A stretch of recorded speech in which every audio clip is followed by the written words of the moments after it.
they're in a very weak position. These prevailing institutions, they're very weak. They've kind of run out of ideas and they know they're weak. And so anybody, myself or Kevin Dolan running the Natalist conference, whoever it might be, who's even putting together these sort of modest, very modest sort of parallel institutions, they present a threat to these people and they're reacting accordingly. They're lashing out at a threat. And I think, again, I think they're right. I think they are mischaracterizing what it is we are doing. And I think they shouldn't be afraid because they should want us to sort of get better and stronger. But yeah, from a purely self-preservation perspective, I think they're right to be afraid. They should be afraid. Welcome to Conversations with the Voice of Reason. I'm your host, Benjamin Boyce, and today's conversant is Lomez, who is the founder and chief editor of Passage Press, which is publishing new and old books that are outside of the strict, tight bounds of the Overton Window, at least from the mainstream point of view. Recently, Lomez was doxxed by I don't think one would be amiss to say, sniveling journo at The Guardian, and that generated a lot of press into who Lomez actually is and what are his intentions and why he is promulgating such dangerous, scary ideas, to quote an actual professor at Notre Dame, of all places. And in this conversation, we get into Lomez's real self, his real life, and his core values. I find him to be a great guy, like a bookish Matthew McConaughey is the first thing that comes to mind, actually meeting him, well, semi in person, actually seeing his face and his mannerisms, and just how open and generous he is with his intellect and his point of view. Links to Passage Press and his Twitter are down there in the description. Consider liking and subscribing if you enjoy this content. Without further ado, here is Lomez. How are you? I'm good. How are you doing? I'm good. It's good to see you. I'm a real man. You are. Look at you. Being. How are you doing? Are you in California? Is that I'm right? in Washington State. Oh, yeah. Okay. I North think of I knew. Seattle. Yeah. Uh-huh. Yeah. Sorry. I'm peeling an orange here. No, that's fine. Yeah. A real guy. Yeah. How does it feel to be realized? To be recognized? Disorienting. Very disorienting. Wait, you didn't plan for this? You didn't have like a 7-step doxing ritual? No. I mean, I knew this was coming. Yeah. This has been in the works for months. As far back as December of last year, I had some sense that there was some journalists who were not friendly to me, who had my name. Yeah. So I didn't know. Things kind of slowed down. This person stopped trying to get in touch. He was contacting my wife, my family, former colleagues, trying to elicit, or quotes or whatever from these people. That slowed down because he didn't get anything. Nobody responded to him. But then it picked back up like about a month ago. I would say like mid-April. And so, yeah. And then it became pretty clear something was coming down the pike. So, there's some like psychological preparation, but I didn't know what it would all entail. And certainly wasn't like ready for it in any meaningful sense and didn't plan for it. Yeah. I can't get your read. You seem slightly angry if I'm... Well, angry is the right word. I'm a private person. Yeah. Actually. And so it's just one of these things where you're stripped of that layer of anonymity that's there for a reason. Not for like a tactical reason. It's not instrumental in some like sense. But it's there because you just want to preserve a sort of private life that's hidden from view. Yeah. That doesn't exist online. Yeah. that's not sort of permanently recorded in the digital record. Yeah. Well, No. that's kind of, that informs the aesthetic of passage by intentionally making things that are physical. True, which is a way of archiving and preserving work that might have been intended at one point to be ephemeral, but with the consent of the people who produced it. Yeah. And that's the key, I think, variable there, is that we're not taking this work and combing through decades of, every last little, ember of thought that sort of flies off from the wheel of intellectual, like, sort of cogitation, and presenting that as some kind of definitive account of this person's life and history. It's curated with the consent and toward a particular aim, that ideally is to the benefit and credit of the author, the person in question. Yeah. And this is someone attempting to author a story and a narrative around your life and beliefs that is firstly inaccurate, but more importantly, has the objective of sort of slandering and vilifying you. So, yeah, that would be the distinction I'd make. What do you think drives your enemies, and are they successful? That's a good question. What drives my enemies? I think they're operating according to a political program that is at odds with mine. So it's not about me personally. I would suspect that on the whole, like, even this guy who doxed me, has no real feelings about me, like, personally. I don't think this is like a personal thing. Maybe a little bit because of certain things I might have said about journalists in particular. But like, it's not really about me. It's like, okay, we're engaged in this kind of struggle, this political struggle, and which they see as sort of existential, and that if what they think of, perceive as my side, were to prevail, then this would, I don't know, have some kind of catastrophic consequence for them and people they care about, from a political standpoint, like they're sort of political allies. And so in this war, in this battle, this is an attempt to sort of take out this particular operative in this battle. Or if not take out, like, hobble, make this person's work more difficult, make it more difficult for other people to affiliate with this person, make these ideas that this person is expressing less credible, something like that. So it's, in this kind of fifth generation warfare, political warfare, not to get too carried away with the analogy, but it is just, a volley over the, into enemy territory. They're just trying to take somebody out. A sniper sees me through his scope and he takes a shot. Okay. It's that simple. Mm-hmm. But you would think that they are, maybe not, I don't know, but you think that they would be aware that certain tactics don't have the same effect as they used to. In 2017, you could try to cancel people. Yeah.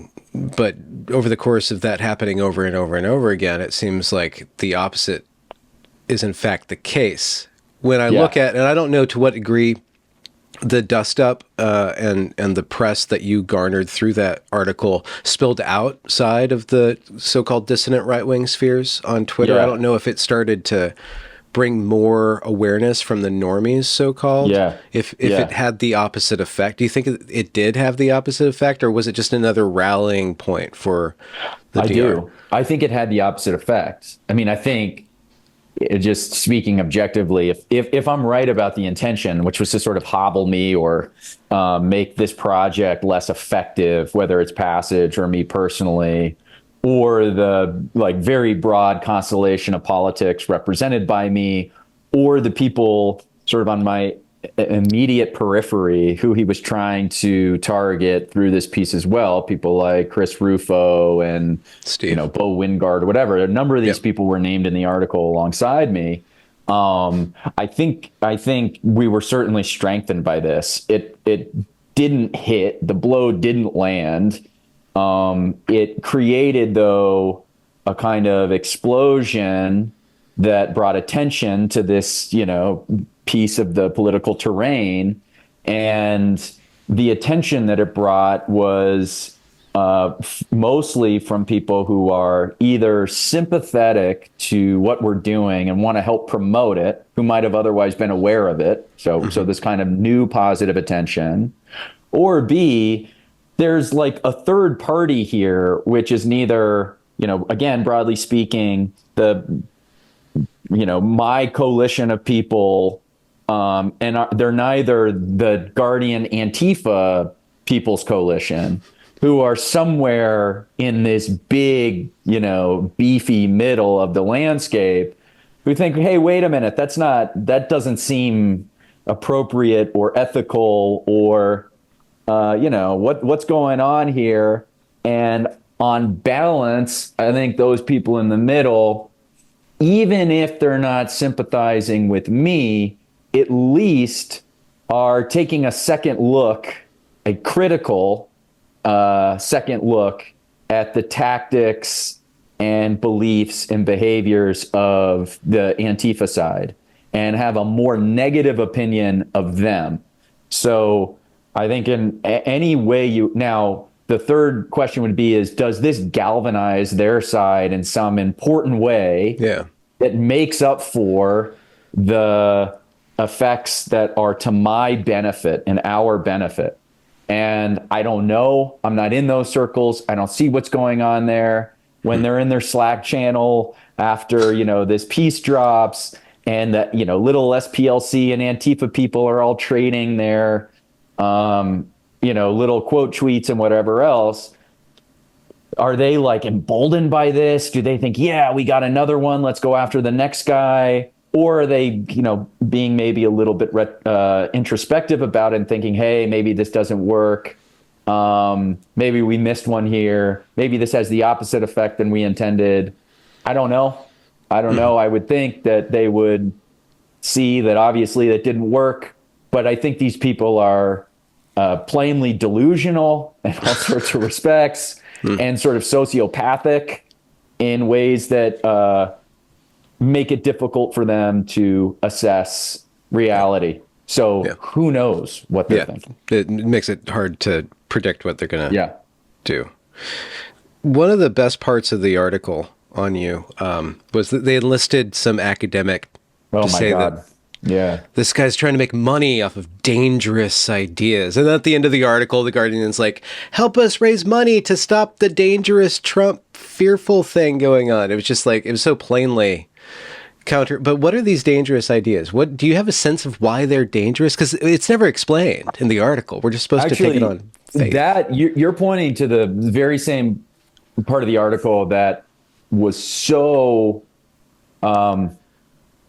telling to me. Really, the smoking gun of American intellectual life that, in some sense, helps prove out the critique that I've been making for a long time on my Twitter feed and that gave rise to Passage in the first place, is that American intellectual life at the highest levels is dead, that it's stuck in some kind of horrible cul-de-sac of liberal pieties and stale thinking, and it's not intellectually curious at all and is frankly afraid. And so the word scary ideas really kind of hit the nail on the head. And to think about who this person, his name is, if I got it, it's McAdams. I think his first name is James. So it's James McAdams. He's a professor of political history at Notre Dame. Okay, this is a prestigious university. This is a guy who ought to be looked to as an authority on subjects of this nature.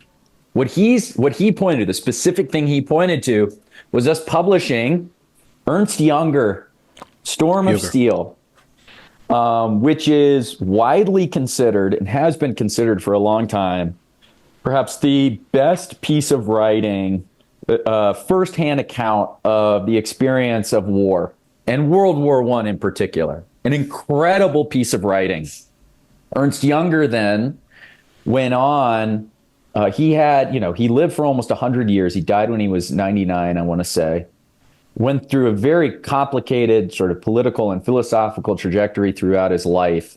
Because of this book, Storm of Steel, he was beloved by pretty much all of Germany. And this book was a favorite of Adolf Hitler. Ernst Jünger, for his part, did not reciprocate that cozy feeling towards Hitler, and in fact was found guilty of an assassination attempt on Hitler. But nonetheless, Hitler was so fond of Jünger that he told all his people, do not lay a finger on him. And Jünger was dispatched to France, where he had this kind of liaison role between the French government and Nazis at the time. He wrote two novels, one called On the Marble Cliffs, which is widely considered his sort of fictional critique of the Nazi regime. Another novel called Umishville, which is highly critical of a similarly sort of totalitarian state. But he was also highly critical of democratic liberalism and modernity in particular, and the sort of technological revolution that sort of came out of the early 20th century in particular, and that expressed itself through these two world wars. And he was very concerned about the sort of totalizing nature of the modern state, including things like surveillance, the sort of omnipresent state that has complete control over people's lives. He had this concept of total mobilization that he thought was sort of allowed the state to aggregate all its human resources and energies into fighting wars. And this left very little space for people to explore things like art and philosophy and religion in a free way, a truly free way. And he wrote a book called Forest Passage about trying to discover these sort of hidden realms where people could escape to, who he called in his book these forest rebels, to sort of revive the artistic and spiritual impulses that make human life worth living. And Passage Press is named after the Forest Passage. And in any event, Ernst Jünger is one of the most complex and interesting thinkers of the 20th century. That is, I don't even know how you could dispute that. And for this guy, McAdams, to just kind of dismiss all of this guy's work as scary ideas, and then criticize us for wanting to reintroduce some of this work to a younger audience, really does tell me everything I need to know about the people who are making these claims against me and against Passage and against this sort of broader intellectual, I hate this word movement, but sort of artistic and intellectual energy that's beginning to sort of bubble up. Yeah. And I don't know if they're stupid. I don't know if they're illiterate, historically illiterate, or malicious, or some combination of all three. But frankly, this guy McAdams is unworthy of uttering Jünger's name. That's how I feel about it. I don't know if it was you or it was in the discourse where it was just at the same time that things were blowing up around you, LeVar Burton or Lamar Burton, the guy from Reading Rainbow, comes out and he complains about how the right wing wants to ban books because they don't want to. The right wing has a problem with children looking at pornography in schools. Right. But it's the same people who are like really afraid of their books being banned are really keen on banning books. And it was really interesting that they're targeting publishers. They use a publisher. It's very funny when you hear stuff like that. I mean, there's like these memes when you go to like Barnes and Noble, there'll be like banned book section. And it's like, the Diary of Anne Frank and like 1984. I mean, it's basically just like the list of, AP literature, curriculum that they're calling banned books. I mean, banned books is almost like a branding mechanism that these people have used. To just sell these books and try to create this tenuous connection between like what Christopher Rufo is doing, saying that, hey, maybe third graders should not be reading stories like graphic novels about like various, sex fetishes. But yeah, I mean, it's, I think it's as simple as classic projection. These people are very close-minded. I think they're mostly illiterate. I think they like to think of themselves as these sort of open-minded people who read a lot and they're interested in ideas and they're intellectually curious.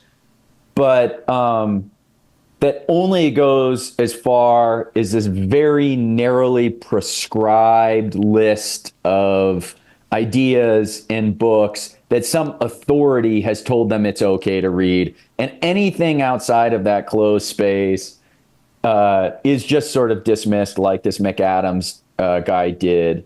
These ideas are scary. We shouldn't have people reading them and engaging with this work.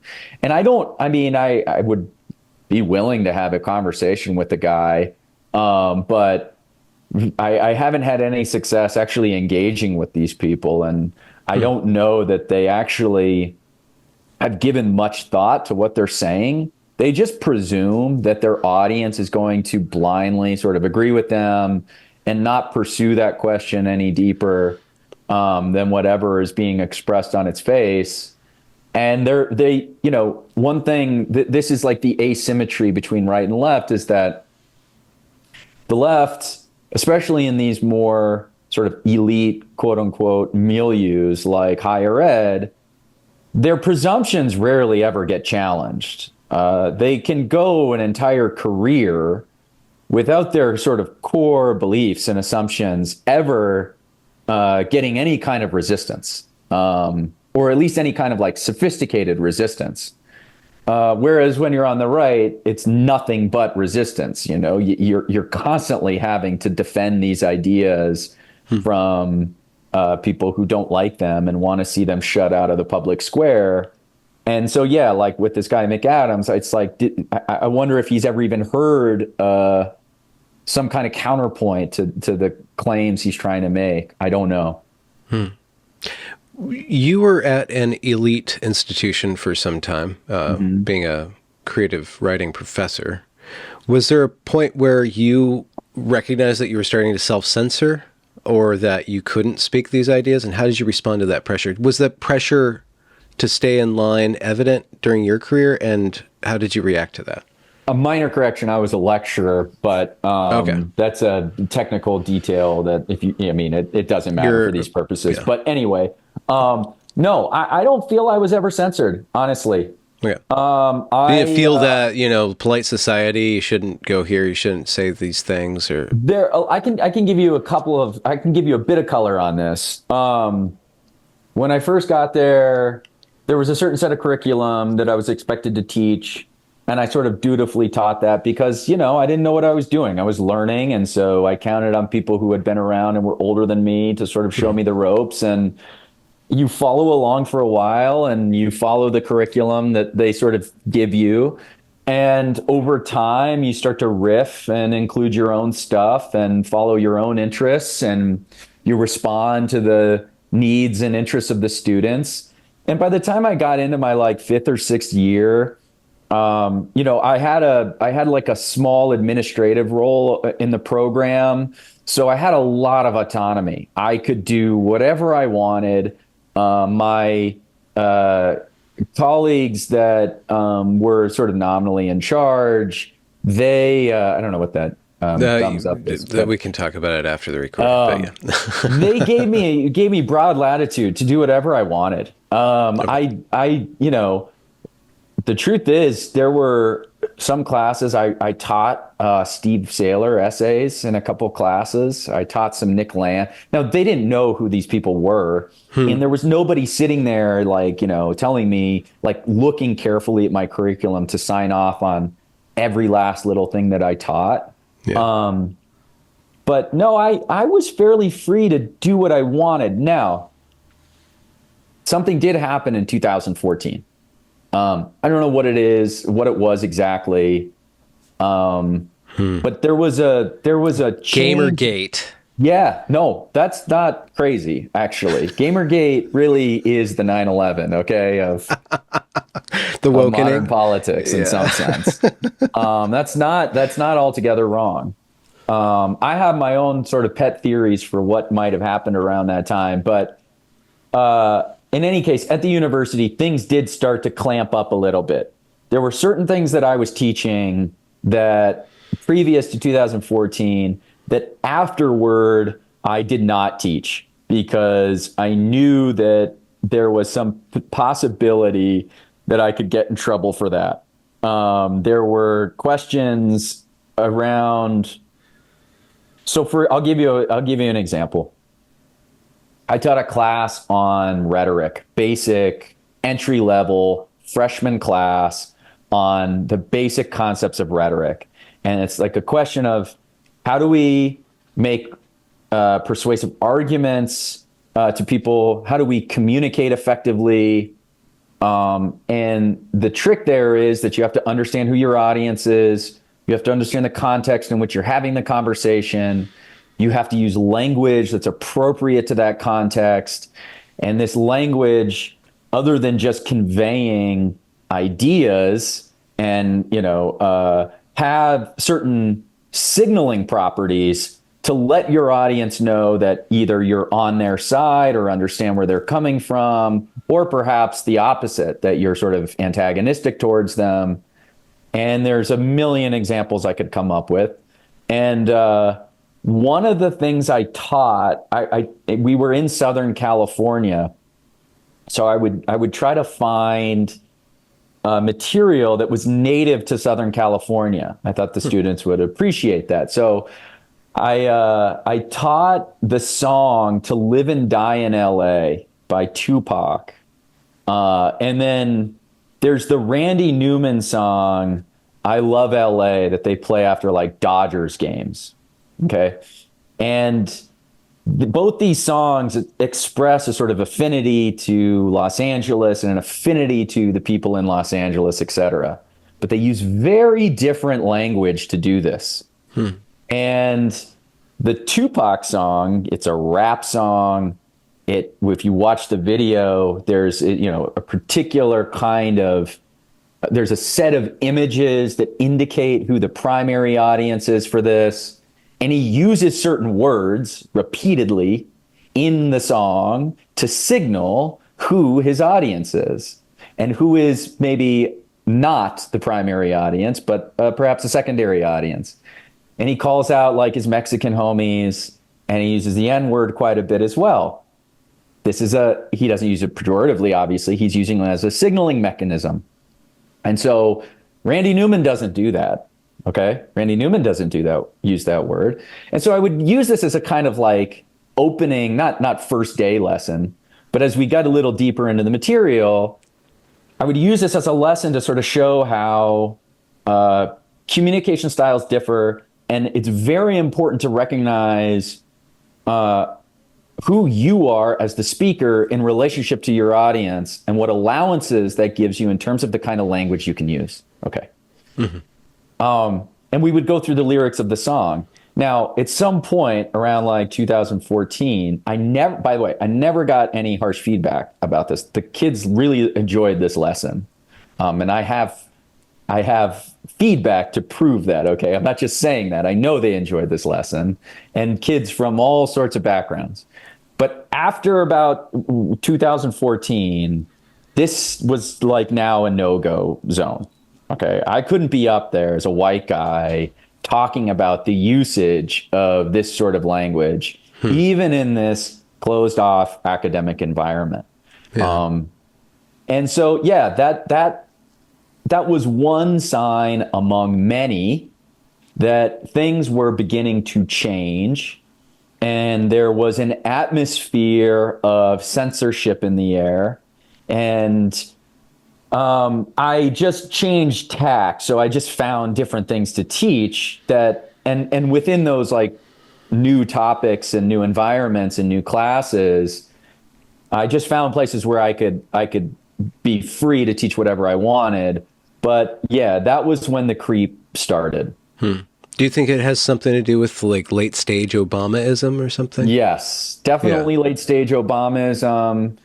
My pet theory is that the successful litigation of Obergefell, the gay marriage Supreme Court case, really sort of swung the doors open for progressive activism that corresponded with conservatives who were basically very embarrassed by this massive loss. Okay, this is something they'd been fighting for decades and holding off for decades. But this loss at the Supreme Court level really put them on their heels, and they Hmm. stopped, in a sense, fighting these cultural battles.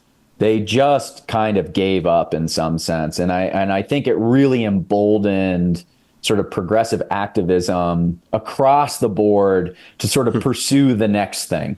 Yeah. And now the sort of they were wide open to go sort of ransack the conservative village for anything that was there. And so everything was up for grabs after Obergefell. That was my impression of what happened. I think there are other sort of subtler things that were underway, and so I don't want to say it's entirely that, but yeah, that's what I Yeah. think maybe was part So of it.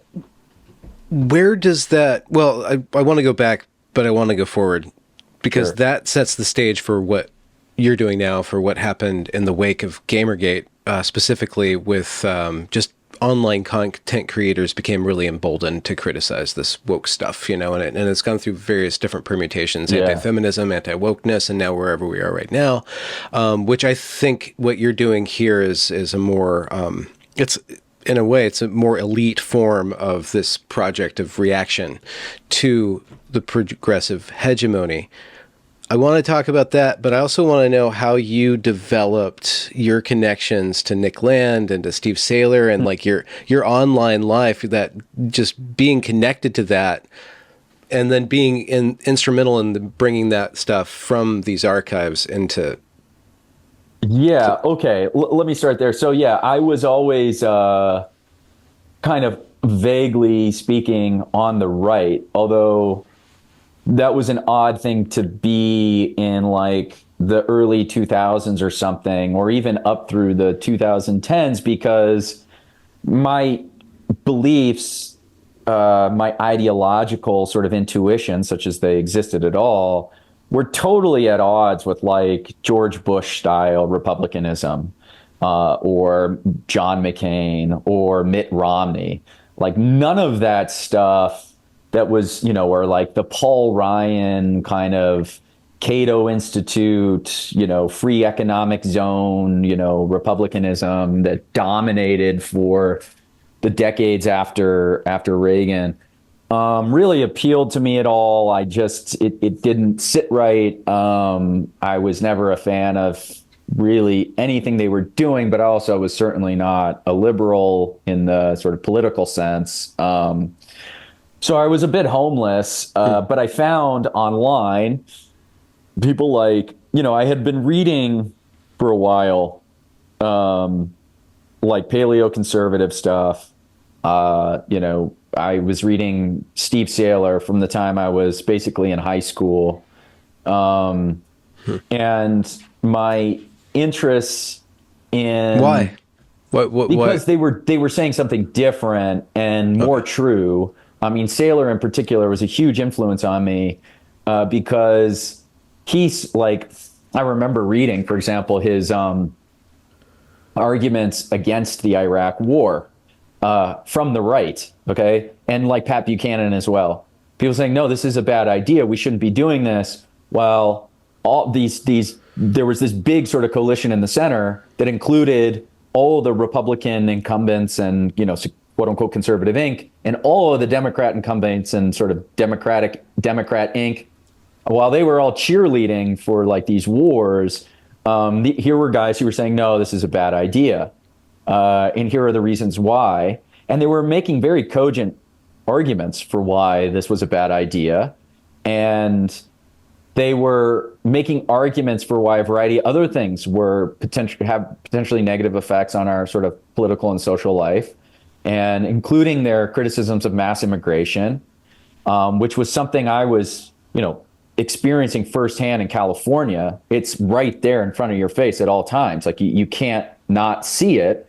But there were very few people talking about this. And so here were these people, sort of not just complaining about these things that were happening, but were making what to me were very honest assessments of what was going on, why, to what end, and what could potentially be done to sort of curb some of these trends.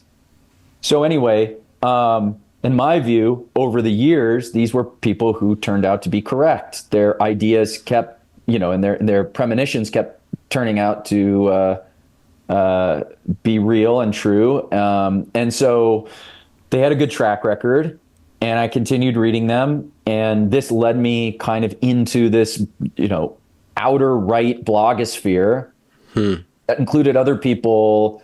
People don't remember all these names, but there were people like Larry Oster, who is another big influence on my thoughts, and he was another very good writer, and Paul Gottfried, and so then Nick Land, Curtis Yarvin, and really what I most cherished about all these people was, while I perhaps disagreed on this or that point, or thought there ought to be less of an emphasis on this or that problem, there was this spirit of free inquiry, this sort of orientation or attitude towards ideas that we could just, so long as you were saying something with sufficient evidence, saying it in an interesting way, you could say anything. And any idea was open for discussion and interrogation, which is what I'd hoped to discover in academia. Okay, like you're a curious, bookish person. You go there expecting to have all these interesting arguments and conversations with your colleagues. You're around all these smart people, and you'll be able to discover stuff about yourself and the world that will make, for a more fulfilling sort of existence, the thoughtful life. But that didn't happen on campus, but it was happening online. It was happening in these places. And I found a great deal of succor in this environment. And then that spilled into Twitter, where, again, while Twitter was a little wilder, and it was a little bit like playing tennis without a net, there weren't really the same kinds of rules, and it was a little sort of postmodern and ironic and schizophrenic in some ways. It was still guided by that same sort of impulse and attitude, at least within these like small spheres. And it was playful. It was fun. You could tell jokes. And this is something Angela Nagel talked about in Kill All Normies. And she talked about sort of the self-seriousness of like Tumblr discourse versus the kind of humor and playfulness that the right was engaging in. So this was all very appealing to me. It was appealing on an intellectual level. It was appealing because it was fun. It was funny. There was this kind of, brotherhood of people where, you had something like intellectual, like sort of sparring partners or whatever. So So yeah, and then, this all sort of drags on for a while. And then I mean, it was much later on, 2000. I never had the intention of like doing anything with this. It was just a place to escape and sort of just exist and share ideas. What I about had a job. your output, like essays or where? Yeah, that happened sort of strangely on its own. I just, from posting online, at some point, someone got a hold of me who said, "Hey, I've been paying attention to the stuff you're writing. Would you ever consider writing anything long form?" I don't, I maybe had like a couple thousand Twitter followers at this point, which, was like small, but just big enough to start getting noticed by people who had bigger platforms. And I said, sure, yeah, I'll write some stuff. And then once you write one thing, people take notice, and then you get asked to do the other thing and the next and so forth. Um, and so, yeah, and then by around 2020, COVID kind of throws everything to the wind in terms of the academic life because you're no longer on campus. My family, we dispatched to elsewhere in the country to sort of get away from everything. And there was this question of what comes next. Do we go back to campus? Do we try something new? Yeah, this publishing company was the result of some of that deliberation. What about crafting your own ideology? Like, where do you start to say, okay, this is my stake. This is my stake. Here's my stake. Or are you like Oh, the kind of the man. guy who likes to be more of a curator and see? Yeah, I mean, I've written before. I think ideology is something of a spook. I think there's a tendency. I mean, this is, I think some people will say, well, this is a cop out. Like, you got to make certain decisions and you just got to have to commit yourself to one thing or another because you're in the fight. And decisions are often binary. And there isn't room for this kind of, pointy headed nuance. And you just kind of float through everything and don't take a stand or make a decision. I'm totally sympathetic to that. And that's why when it comes to politics, I'm very pragmatic. It's very practical. It's not ideological. I don't have some like unified theory of social and political life that is guiding me in any instance, or that would Wait, even, not in even hindsight, fascism? what's that? Not even fascism? Yeah, right, exactly. Yeah, not even fascism. Not even fascism. Um, yeah, and so I don't subscribe to an ideology, and I'm not saying that as a cop out. Like I have, if you just look on balance, the things that I want to see happen in the world are largely on balance sort of coded as right wing, okay? And I'm not apologetic for that. That's fine. I stand by that, and I actually think it's important for people who share those beliefs and, let's say, come from this particular milieu that's dominated by a kind of hegemonic liberalism, to sort of proudly affirm, yes, I'm on the right. Okay. And this isn't like a character flaw or some kind of moral defect. Um, that said, I don't have a well thought out sort of ideological system of beliefs that are in the background of those practical sort of decision making. I'm looking around at my sort of immediate circumstances and the interests of myself and my family and what I think is best for the future on a number of different dimensions. Largely, it's intuition, and I make my decisions accordingly.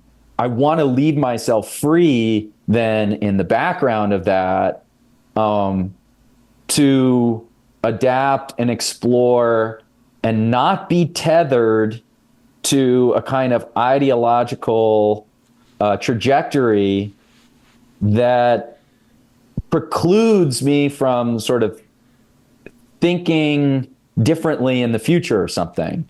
And then also, like, I think it's a mistake for people to sort of seek out these sort of grand unified theories of politics and make decisions like around voting or something based on these grand unified theories. Maybe this works for some people, but I tend to think that that sort of thinking and that tendency to want that grand unified thinking or grand unified theory is a shortcut for having to just get your hands dirty in the messy, sort of mundane, kind of day-to-day political struggle that we're mostly fighting, Yeah. Okay. So how do you start to decide which voices to platform, or is there a method in that, in your editorial capacity, Yeah. and or what are you seeing that's the most interesting part of this kind of messy discourse wheel of the dissident Yeah. I communities? mean, it really is as simple as, do I like it? Yeah. Okay. And if I like it, that's like the only important, not the only, but it's like the starting point. Okay. Do I want to read this thing? And then the second question is, do I want to read it? And does it exist somewhere else? Like, is it already available to read? And if the answer to the first question is yes, I want to read it, and the answer to the second question is no, it's not available, well, then that's what I want to publish. Now, we can then get into the question of like, okay, what kinds of stuff do you want to read? And the question of audience too.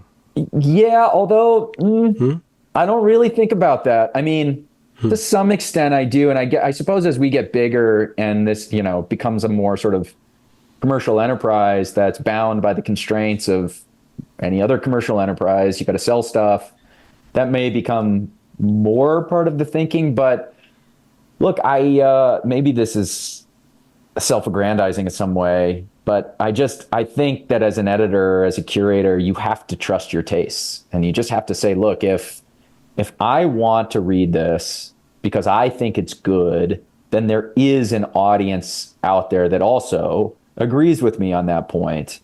I don't really want to be in the business of catering to some imagined audience or sort of presuming to know what the audience wants. I think that's a good way to get led astray and make suboptimal choices. For now, it's just, I have to trust. I think, could be wrong about this, but for now, I think I just have to trust my gut, my own sort of tastes to guide what is good and worth publishing. That said, when you publish Mencius Moldbug or Curtis Yarvin, and then Nick Land and Steve Saylor, you're starting to exhume a connection or like a matrix of thought. So you're tracing something, you're describing something, and maybe it's because there's a niche there or need there because nobody else is exhuming them. But there's a theme. I'm wondering, what is that theme, or what is that revealing about this area? No, that's totally accurate. That's a completely fair assessment that there is a kind of network of ideas that in some sense kind of depend on each other, and in many ways sort of explicitly, like Xenosystems, for example, and Nick Land in that period of his writing is directly responding to things Curtis Yarvin wrote in Unqualified Reservations. So there's a very explicit sort of continuity between those things. And both of those guys were very heavily influenced in a similar way I was by Steve Saylor, going back to his writing in the 90s and early 2000s. So no doubt that there is some through line, and a critic, an astute critic, could probably sort of, without too much trouble, figure out exactly what that connective tissue is and sort of describe it in an ideological sense and a sort of in terms of attitude or a style. My upfront assessment of that is that what we're doing is capturing a set of thinkers who are outside the Overton window.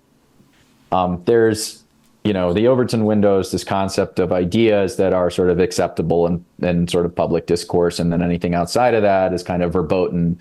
And I think that's definitionally true in the case of these three people, precisely because they don't have books from mainstream publishers. They certainly have the audience for it, and there are buyers. People would buy those books. We've proven that out, but they've been selected out of that space because of their ideas that are outside the Overton window.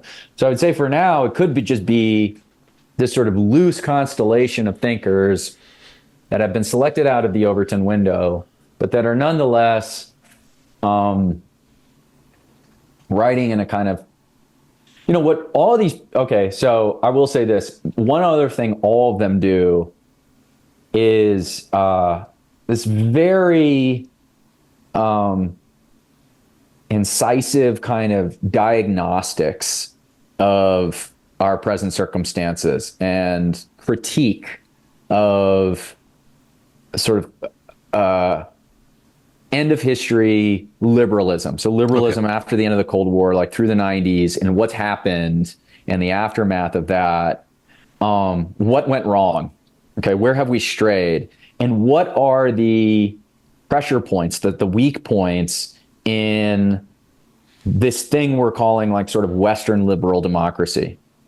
And not only that, I think Saylor's the most mainstream of these guys because he actually does sort of just believe in this kind of generic liberalism. I mean, he really is just a centrist, and he wants to preserve the sort of basic structure and foundations of liberalism. Curtis would say that this thing is broken and has been broken from the start, and that it's flawed in a way that can't be overcome by just sort of patching things up here and there, and that we need to then, be a little bit more radical in figuring out our solutions for liberal democracy. Nick Land, I don't know that he's quite as pessimistic about its foundations, its sort of foundational principles.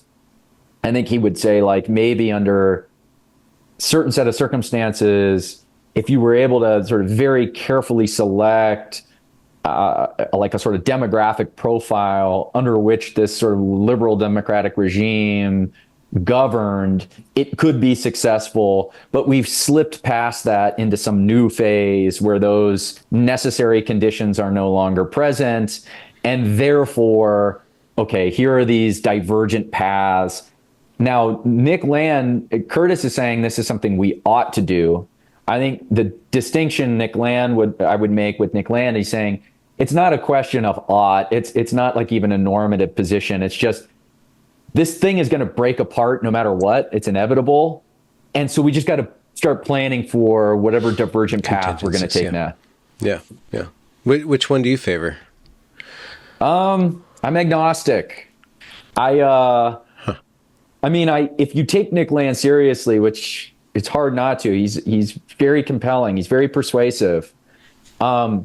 His sort of techno-capitalist version of the future, which I think is becoming more and more likely if you look at like what's happening with AI, et cetera. Although, like other writers that we've published elsewhere, like Scott Laughlin, would say that that's all smoke and mirrors. It's fake. It's not real technological progress. Okay, but anyway, I think this idea that we're just going to get sort of swallowed up by techno capital, we're just going to get our human capital is nothing compared to this techno capital that surrounds us, and we're just going to get sort of chewed up into the maw of the machine. That's not my preference. Okay, I got kids. I want them to have like a nice, healthy life, and I want to see them, hiking out in the woods and enjoying themselves. But I think we're gonna have if we're gonna avoid that scenario.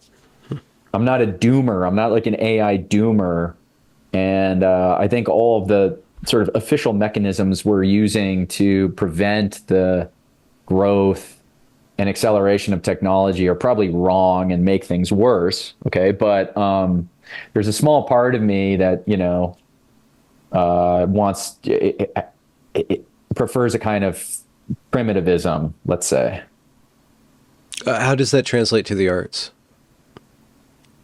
It's a great question. Okay. So if we're going to find an alternative, to, just strapping into the, meta headset. We're just going to all kind of exist in meta world and be force fed sort of synthetic stimulus that will create a kind of simulacra of a life that, we think we want, and we're just inundated with, porn, and, we could simulate tasting the best food at all times. And we're constantly in this state of like womb-like comfort inside the Borg. Okay, if we're going to escape from that alternative, we need stories to tell ourselves in order to model the life that can compete with that version of events. And I really do strongly believe that it's through art, through storytelling in particular, through narrative, myth making, that we supply ourselves this kind of narrative model for how to live our own lives. And that is what I think is, in some sense, the purpose of art. It can exist both as a warning to what might happen and that we want to avoid, but also must provide better examples, positive examples. And so, yeah, good stories of people, of men, of, living out the full expression of their humanness in the modern world. What does that look like? Okay, we have like a version of this where, a guy, a cowboy goes off to the frontier. We have our cowboy stories on the frontier, and there's stories of exploration and daring, and, Shackleton goes to the Arctic, and Edmund Hillary climbs Mount Everest, stories of adventure and heroism. Yeah. What does that look like in 2024? Are there frontiers left for us to discover? Are there ways of modeling a life, living a life that does allow for this sort of the fullest expression of what it means to be human? That's up to the artist. The artist's job is to find that and express that in a compelling way. Lomez goes to the Longhouse. Okay, yeah. Would that be an adventure story, or? No, that's the opposite. Okay, so that's the exact opposite. The Longhouse is the sort of metaphorical thing that we're trapped in that denies the full expression of our humanness. Yeah, but necessarily suppresses it, huh? Yeah, necessarily to a certain degree. Yeah, I think that's its purpose. It's meant to domesticate. And beyond like healthy domestication, I mean, I think there's a very strong case to be made for some amount of domestication. Okay, that's part of being human includes its civilizing tendencies. It includes its sort of technological tendencies, But I think the Longhouse is an overcorrection for those things, for those kind of limiting or these kinds of governors we put on our impulses and instincts. The Longhouse codifies those governors, those sort of suppression mechanisms, and just keeps pushing down and down and down and down, and sort of until everybody's sort of flattened out. So yeah, Lomez escapes the Longhouse. Okay. Yeah. How has fatherhood or husbandhood shaped or changed or developed your political or world philosophy? Well, like anybody with sort of self-serving confirmation bias, I'd say that it's validated sort of my beliefs in human nature. Okay. And I don't think I'm fooling myself, because I talk to other parents and they don't deny these things either. You have kids and you see that for as much as you can impose certain kinds of behaviors on them, and you certainly teach them certain things, and you acclimate them to social circumstances and all this kind of stuff, human nature is more powerful than anything you can do. And each individual kid has a different set of variables that they're operating from. They're running on a slightly different sort of algorithm that's, hardwired into their being. And you cannot change that. And not only can you not, it's a very obvious mistake to try to change it. The kind of that's not effective. If you want to look, like kids have weaknesses and strengths, and if you want them to try to overcome some of those weaknesses, you can't like beat it out of them. You certainly can't ignore that they exist, and you can't talk it out of them either. You have to acknowledge that these weaknesses are there and sort of accommodate them, fold them into the sort of larger being, get them to see these, certain proclivities they have and be aware of them and try to make up for them, account for them in other ways. So it's a firsthand experiment in human nature. And so that's something that's very important for me as far as my politics go, is that I think our politics must not deny human nature. And one thing about contemporary politics, sort of liberal politics, that I think is gravely mistaken and the cause of a lot of problems is the kind of flattening, again, of people, that everybody is sort of the same. And that's just not true. Everybody is not the same. And no honest person believes that. And yet we have a fairly significant sort of institutional and bureaucratic set of norms, if not laws, I mean, some laws too, that sort of require us to live inside of the delusion that there aren't sort of hierarchies of skill and ability. And I think this is a problem.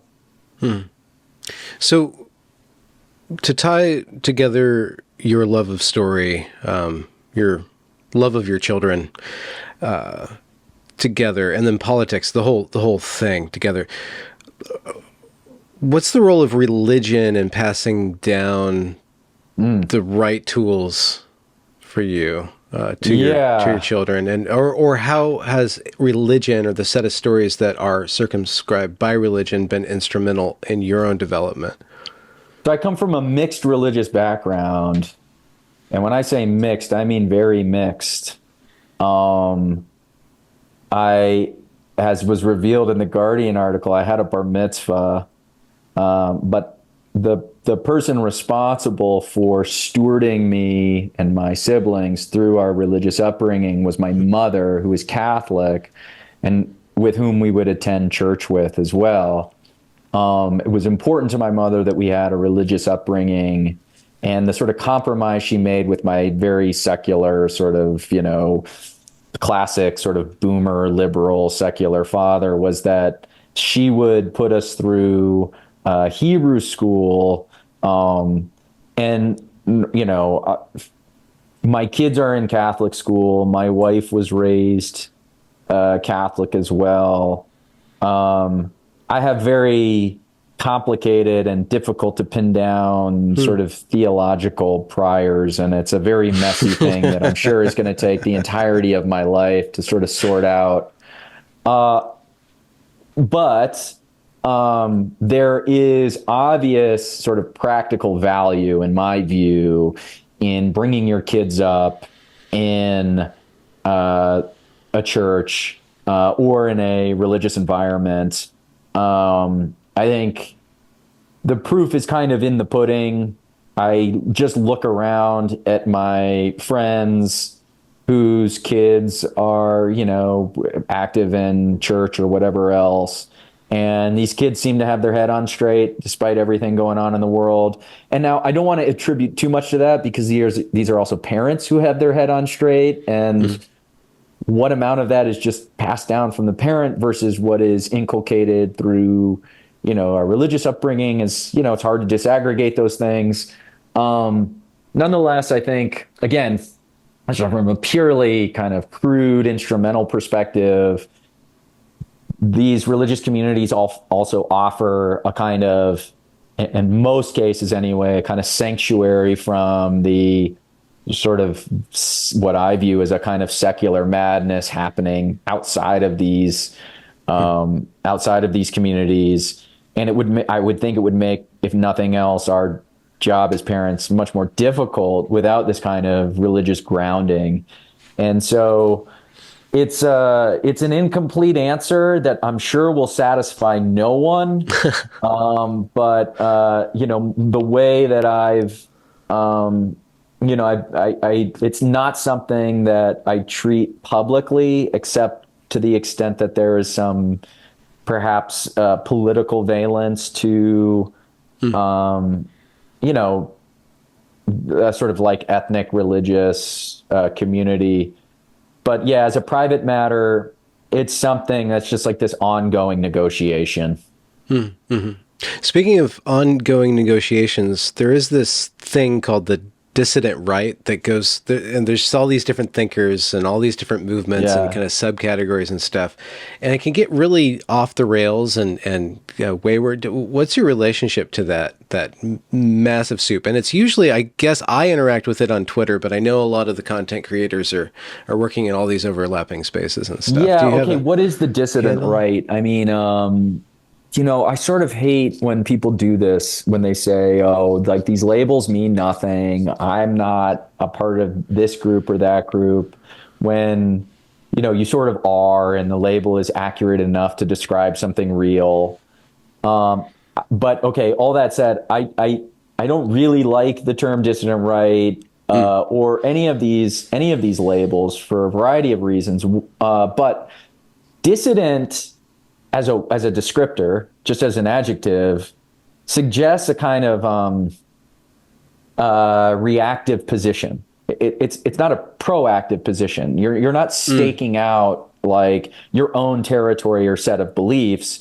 You're merely disagreeing with someone else's sort of claims and set of beliefs. Yeah. And that is not inaccurate. That's largely like I think we're talking about the same thing. Like that is kind of what we're talking about. People who are dissatisfied with prevailing sort of conservative norms and also prevailing sort of liberal norms and seeking out some kind of, secret third thing outside of that on the right. So dissident right.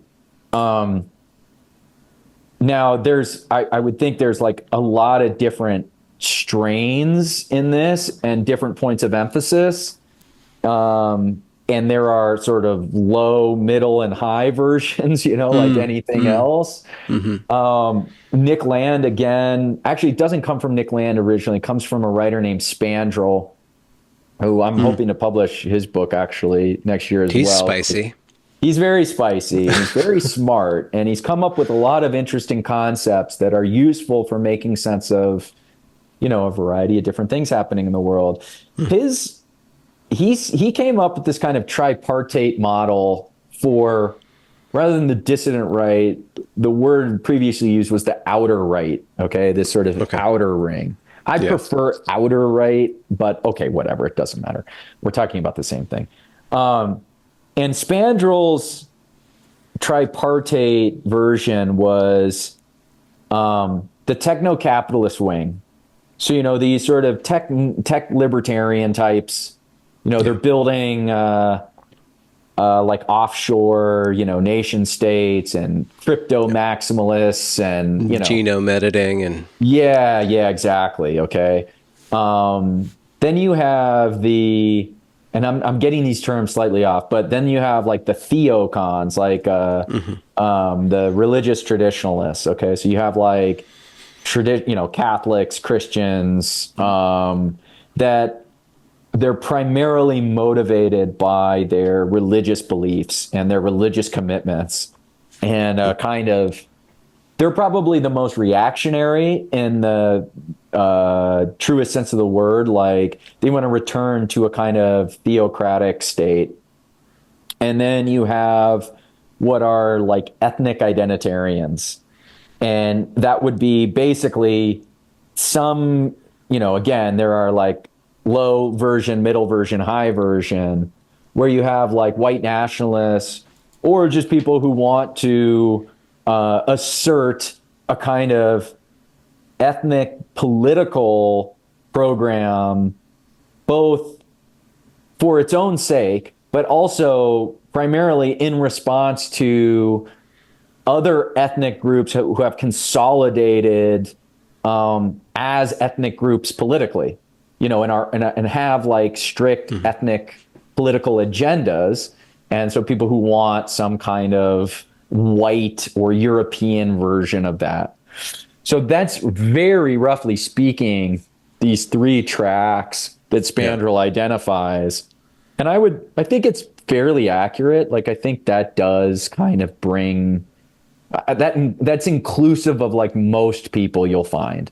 Yeah. Where are you, or of what part of the Napoleon ice cream scoop do you have most of?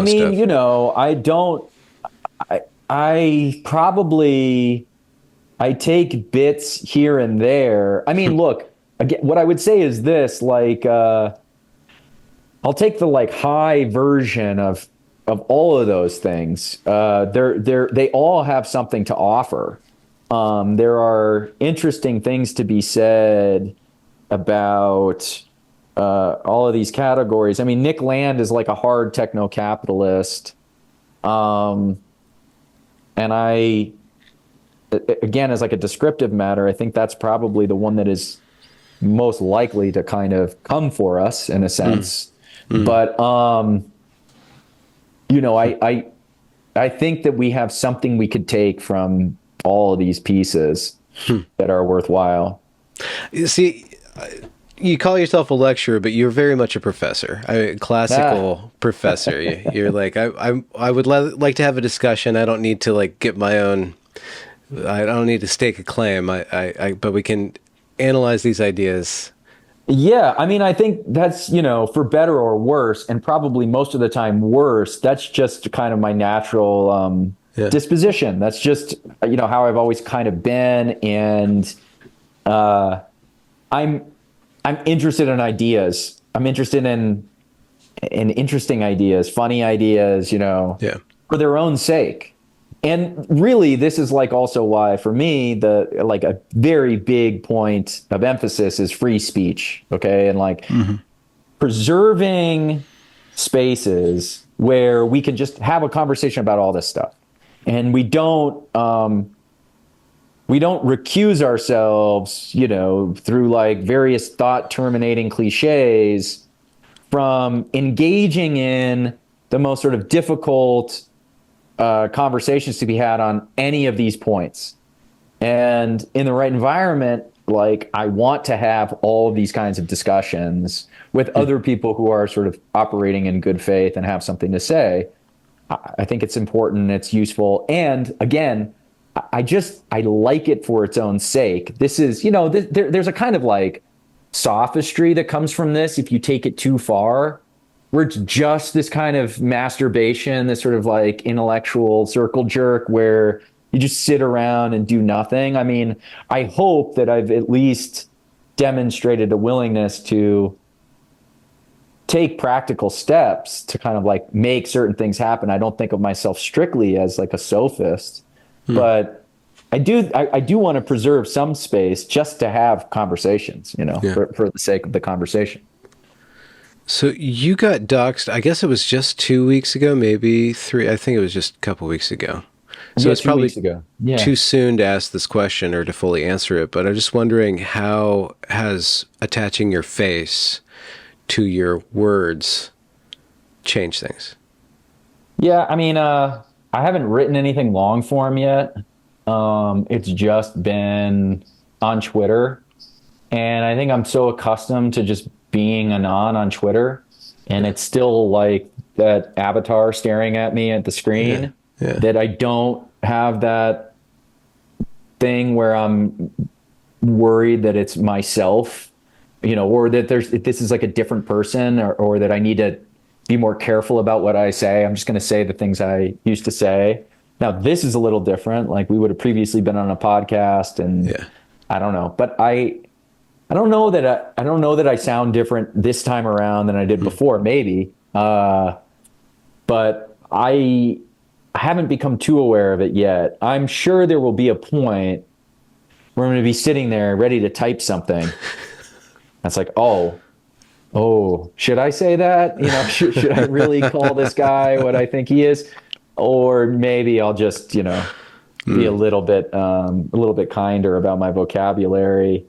So yeah, I don't know. I'm sure it'll have some effect, but maybe that's a good thing. I've talked to a lot of people about this, and maybe it's time to sort of be a little bit more mature in the public presentation of ideas. And there's a certain amount of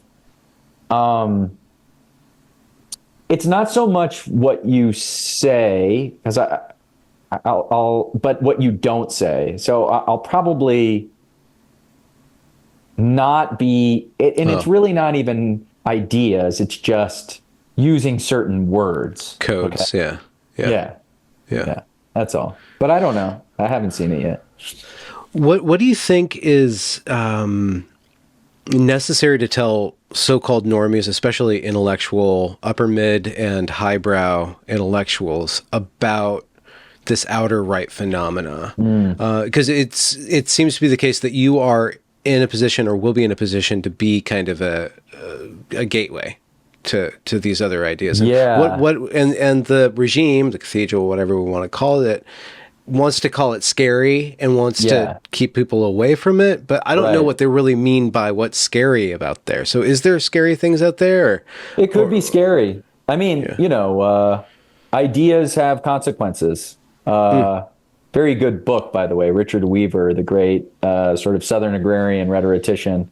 But yeah, I mean, okay, scary if your political project is to preserve the, prevailing sort of set of institutional norms that govern academia and our bureaucracies, then yeah, these ideas are scary because they challenge those ideas or they challenge those norms.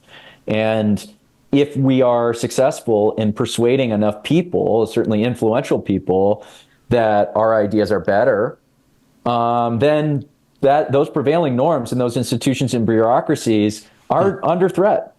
I'm not going to sit here and lie about it. That's what we want. I don't think they're functioning properly. I don't think they're functioning efficiently. I think they're a net drain on our society and our politics, and they're preventing us from doing the kinds of stuff that we want to do, and they're making life more difficult. So I want those things to fail. So yes, they're scary in that respect. Okay, fine. There's now this second question, which is, how do you make the persuasive argument to the normie, okay, let's say liberal, upper middle class, maybe they're an academic, but maybe they're just like a lawyer or a CPA or something, and they get their news from some combination of like NPR and like 10 minutes of CNN they watch at night when they're doing the dishes or something. And maybe they listen to a couple of podcasts. I don't know. Okay, how do you, first of all, like, how do you make first thing you have to, gets back to something I spent 10 years teaching. First, you have to make yourself credible. Okay, I'm a credible person to speak on this issue, and moreover, I understand where you're coming from, so I understand your beliefs, and I'm going to communicate in such a way that respects those beliefs. Now, I'm going to try to change your mind about some of them, but I'm going to demonstrate some respect for where you're coming from and why you hold those beliefs. The real trick here, though, is that a lot of this stuff that we're talking about online is totally illegible. to the normie. They just do not have the vocabulary for it. I can't just hand them Xenosystems and say, read this, okay, and expect them to change their mind. Steve Saylor might be a little bit better as an entry point, but even that, again, they're just going to hit these thought terminating cliches really quickly. I mean, there are just certain ideas in there that they're not prepared to think about, to consider and mull over. They just hit this stuff. They see this bright flashing neon sign that says bad. You know, it's like in nature, you know, these bright colors on frogs or something. Yeah. Like you just see the bright color and you know there's poison in there. So that's what they're seeing. They're seeing the poison. So, okay, it's going to take some hand holding, and it might actually require some of us to take some time to actually write through in a long form way this bridge, this intellectual bridge that will get them from one side of the bank to the other. That's a process that has to take place over a long period of time. You are also, at the same time you're doing that, you're fighting against, you know, a mainstream media complex that really, really does not want these ideas to take hold. And like this doxing piece is an attempt to do that, to discredit someone like me so I can't have those conversations with the ordinary normie. Like maybe I run into someone in town, okay, and I don't talk about politics in my private life with people, but let's say, okay, there was something came up. Well, they would do this Google search on me and they would see this bright flashing sign, bad guy, you know, fascist, whatever, and then they would discount everything I had to say accordingly. So anyway, we're fighting like on multiple fronts here. You know, you have to meet the normie where he's at and sort of bring him along at the pace that he's comfortable walking and no faster than that. But and without compromising your position. Okay, that's the other danger here, is that you reach back across to go grab the normie, and then you end up sort of stopping somewhere way back in that enemy territory. I'm mixing so many metaphors here, but okay. So it's I think it is a complicated strategy. I think it does require more of us. Chris Rufo is very good at this. I think Chris Rufo is an excellent person to, you know, sort of bring some normies along. But even you see the way he's treated, okay, for the things he's doing. I mean, they want to make him out to be some kind of like horrible villain, this untouchable persona, you know? So yeah, it's tricky. So what's ahead for Passage Press? Yeah, it's on the horizon, and then in the distance. So we got, for the remainder of this year, we have 3 new books of fiction coming out. And again, I think stories are so powerful because a lot of this work we're talking about here is much more effectively done through story rather than like explicit political messaging. You know, explicit argumentation makes people's defenses go up. They want to argue back. Okay, of course they do. They hold a certain set of positions. They want to fight you on it. Whereas with story, if you do it right, it's disarming. They don't put up their defenses as quickly, and you can get to them at a level that's sort of subtextual in terms of this stuff. So anyway, we have 3 new books of fiction that are not, you know, political in any kind of meaningful or explicit sense. We have a whole sort of catalog front list for 2025, a lot of really good books I'm really excited for. So we're going to be publishing a book from Erotic Nationalist, from Peachy Keenan, Paul Gottfried. We're going to do like an anthology of Paul Gottfried's work, similar to what Steve Saylor. We're in talks with, I shouldn't say anything because we haven't signed contracts yet, but we're in talks with some other, you know, fairly prominent figures who I'm very excited to get under Passage's belt. And So one thing I want to do with Passage 2 is create a kind of a watering hole for all of these different sort of spheres in the outer right, and not be pigeonholed too much in sort of one direction or another. I think there needs to be some kind of intellectual space for a lot of different people from a lot of different places to gather. And so I'm sort of thinking about Passage in this way, that it's at least in this outer right landscape, it's a neutral ground. We're trying not to pick sides, not too much anyway. Then we Or also pick have fights. some, huh? Or pick fights. I'm just not that's not my personality type. Yeah. There is some of that online. It's unavoidable. Fine, so be it. But I just try to keep out of that. I just don't find that there's much that's productive about these kind of interpersonal, Yeah. world, pro wrestling style, like fights, arguments over the timeline. I want to, so there's that. I want to continue expanding our back catalog of like old out of print stuff. We recently made a bid for Camp of the Saints, for example, to republish Camp of the Saints, the famous genre spell novel that's been out of print for, a couple decades. Truly, these sort of quote unquote banned books, actual banned books. Although I don't want that to be the brand either, that it's just stuff that's banned or that's just provocative for provocation's sake. That's not the idea either. So continuing to curate the catalog, sort of expand the scope of what we're offering.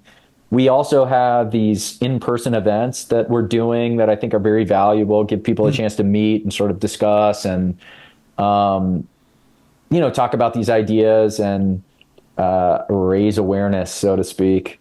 So that's part of it too. And then, we're just, we're doing really well, partially thanks to the Guardian article. We're selling a lot of books and there's been a lot of positive attention, and we're just going to keep that going. That's really it. Just keep going. What's your hidden talent? My hidden talent? Yeah. Do you make it like a keen martini or? No, I'm not. I don't make great cocktails, though I try. I don't have the magic touch for cocktails. I'm an okay chef, but just okay. It's not to the level of like talent. I mean, I'm a good athlete. That's the other thing I'm good at, is that I'm an athlete. And if there was ever like a Twitter sphere, like rec basketball or like beer league softball or like flag football, league, I would be confident in stating that, I could put together a very, very strong team in any of these types of sports, but I don't see that happening anytime soon. Maybe someday. And I'm getting older, so I don't know how far this talent's going to take me. It's a diminishing amount. Is there anything else that's Passage related? I guess you're having these private events. Was it your event that people were? There was this really silly political article about. Maybe it wasn't connected. I think you're thinking the Natalist conference. The Natalist conference, where like this was right our secret weapon. A friend, to have babies. With the Exit Group, had this great conference out in Houston about the questions of natalism and fertility rates and all completely reasonable stuff, but. Again, they're operating outside the approved, set of ideas. So fascist, racist, whatever, blah, blah, blah. And, there really is this, for whatever reason, actually, it's a good reason. Like I said, they sort of should be scared in some sense. I mean, they're in a very weak position, these prevailing institutions. They're very weak. They've kind of run out of ideas and they know they're weak. And so anybody, myself or Kevin Dolan running the Natalist conference, whoever it might be, who's even putting together these sort of very modest sort of parallel institutions, they present a threat to these people and they're reacting accordingly. They're lashing out at a threat. And I think they're right. I think they are mischaracterizing what it is we are doing. And I think they shouldn't be afraid because they should want us to sort of get better and stronger. But yeah, from a purely self-preservation perspective, I think they're right to be afraid. They should be afraid. That's a great ending line. Lomez, thank you very much for coming on the show after so much great publicity and open up about your internal processes. It's not that hard being real, is it? It's not hard. Is it as fun? Oh, That's the question. yeah, that's the question. That's up to you, though. That's you didn't. Your balls didn't shrivel up and fall off. You know. No, that's so that's don't worry true. about that. Okay, that's true. I can confirm that did not happen. Cool. I'm going to stop the recording. Thank you, man.